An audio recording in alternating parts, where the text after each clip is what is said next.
నువ్వే కదా అసెంబ్లీలో చెప్పింది. ఈ వీడియో చూడు, నువ్వేం చెప్పినావు అసెంబ్లీలో. ఆనాటి కాంగ్రెస్ ప్రభుత్వంలో కరెంటు పరిస్థితి ఏందో తెలుగుదేశం పార్టీ ఎమ్మెల్యేగా ఉమ్మడి ఆంధ్రప్రదేశ్ లో అసెంబ్లీలో నువ్వు మాట్లాడిన మాట ఇది. ఆ తండ్రి మరణిస్తే ఊరికి వెళ్ళాం అధ్యక్ష. దహన సంస్కారాలు అయిన తర్వాత స్నానం చేసి ఇంటికి పోవాలి అధ్యక్ష. చిన్నప్పుడు ఏ బావిలో అయితే ఎండాకాలం వస్తే రోజుల తరబడి ఈత కొట్టిన బావి ఎండిపోతే బోర్ దగ్గరికి వెళ్ళి స్నానం చేద్దామంటే కరెంటు లేదు అధ్యక్ష. నాకున్న పరిచయాలను బట్టి కరెంటు విడిపించుకుంటే బోర్ వేస్తే నీళ్లు పోస్తలేదు అధ్యక్ష.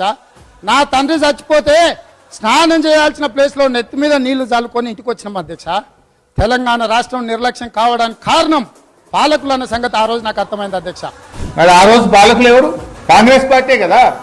ఆనాటి కాంగ్రెస్ పాలనలో తండ్రి చచ్చిపోతే కరెంటు లేక నెత్తి మీద నీళ్లు చల్లుకొని పోయినా అన్నవే, ఆ పాలకులు ఎవరు? ఆ పాపం ఎవరిది? కాంగ్రెస్ పార్టీయే కదా ఆనాడు ఈ రాష్ట్రాన్ని పాలించింది.